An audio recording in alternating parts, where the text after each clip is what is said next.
Assalamualaikum warahmatullahi wabarakatuh. Perkenalkan, nama saya Dilhaura Aina Zahra dengan NIM 192231130. Pada kesempatan kali ini, saya akan mempresentasikan terkait review jurnal 24 Hours Food Recall. Jadi, definisi dari 24 Hours Food Recall itu sendiri adalah cara untuk menilai asupan makanan seseorang dengan menanyakan apa saja yang dikonsumsi dalam 24 jam terakhir. Metode ini banyak digunakan karena sederhana, murah, dan juga bisa diterapkan pada survei gizi dengan jumlah responden yang besar. Untuk prosedur pelaksanaan itu sendiri, yaitu biasanya menggunakan metode IMPM.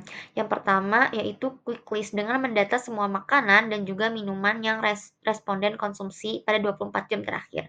Kemudian forgotten foods dengan menanyakan item yang sering terlupa seperti minyak dalam makanan ataupun bumbu ataupun camilan yang kadang terlewatkan. Setelah itu time and occasion dengan mengurutkan waktu serta konteks makan responden. Setelah itu detail cycle, yaitu menanyakan ukuran porsi, cara masak, merek, ataupun resep makanan koresponden konsumsi. Setelah itu final prop atau konfirmasi akhir.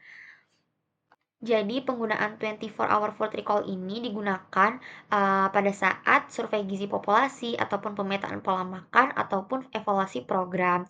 Nah, targetnya ini kepada populasi umum dari berbagai usia dan juga latar belakang ataupun sampel besar karena biaya dan beban respondennya ini relatif rendah.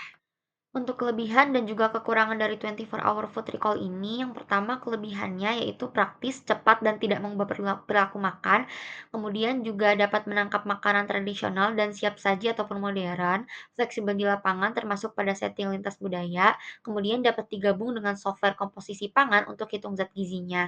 Untuk kekurangan itu sendiri yaitu hanya 24 jam, jadi tidak langsung mencerminkan asupan rata-rata harian.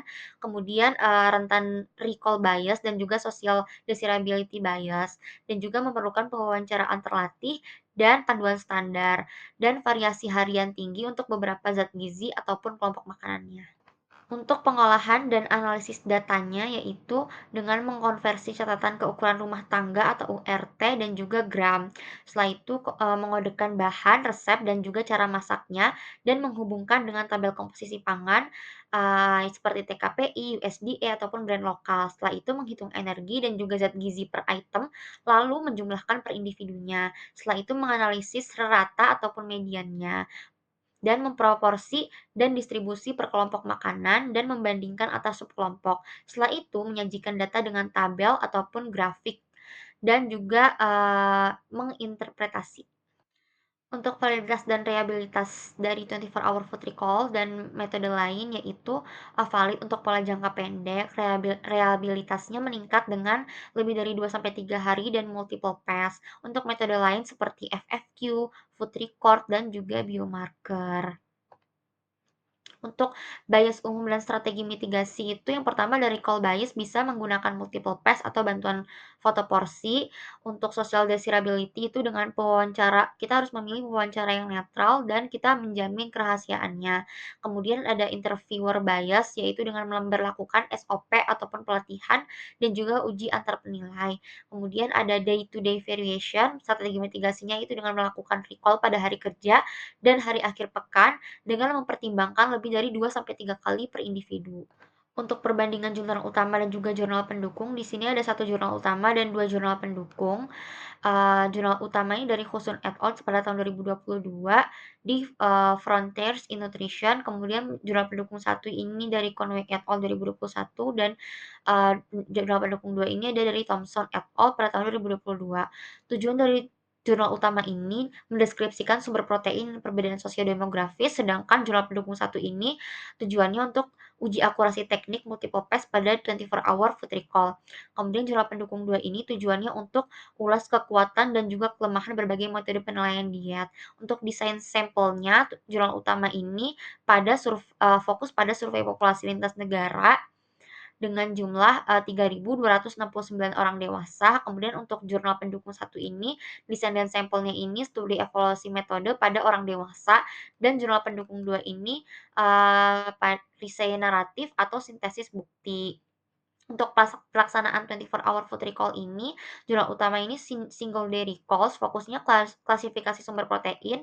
Untuk jurnal pendukung satu ini, Pelaksanaannya multiple pass 5 langkah dengan alat bantu porsi. Untuk jurnal pendukung 2 ini pelaksanaannya merekomendasikan lebih dari 2 sampai 3 kali recall dan pemodelan asupan biasa. Untuk kekuatannya, jurnal utama ini sampelnya cukup besar di lintas budaya yang relevan kebijakan protein. Untuk jurnal pendukung satu, bukti empiris bahwa multiple pass meningkatkan akurasi, sedangkan jurnal pendukung 2 ini panduan praktis dan mengombinasikan metode. Untuk keterbatasan dari jurnal utama itu, single day tidak mewakili usual intake atau juga berpotensi bias. Untuk jurnal pendukung satu, keterbatasannya ini mengeneralisasi secara terbatas karena memerlukan pelatihan enumerator.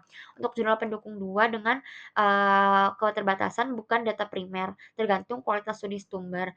Dan untuk jurnal utama, implikasi untuk tugasnya ini menggunakan 24 hour food recall untuk memetakan pola sumber pangan. Untuk jurnal pendukung 2, implikasi tugasnya itu menerapkan multiple pass dan juga alat porsi untuk kurangi bias. Dan untuk jurnal pendukung 2, implikasi tugasnya ini mengkombinasikan beberapa recall ataupun FFQ sesuai tujuan studi. Kemudian kesimpulan dari review jurnal ini, recall recall 24 jam masih merupakan metode utama untuk survei gizi populasi. Penelitian terbaru sudah menunjukkan validitasnya cukup baik dengan bias sekitar 5-10%. Digitalisasi meningkatkan efisiensi, namun tetap perlu validasi lokal dan juga kombinasi dengan metode lain agar hasilnya lebih akurat. Jadi saran yang bisa saya berikan agar recall 24 jam ini lebih optimal, yang pertama menggunakan minimal 2 kali recall pada hari yang berbeda termasuk hari akhir pekan, kemudian bisa menyesuaikan database makanan dengan kondisi lokal, kemudian untuk penelitian individu sebaiknya dikombinasikan dengan biomarker, dan untuk enumerator atau peneliti tetap perlu dilatih meskipun penggunaan aplikasi. Kemudian, ini referensi yang saya cantumkan. Baik, sekian terima kasih atas kesempatannya. Wassalamualaikum warahmatullahi wabarakatuh.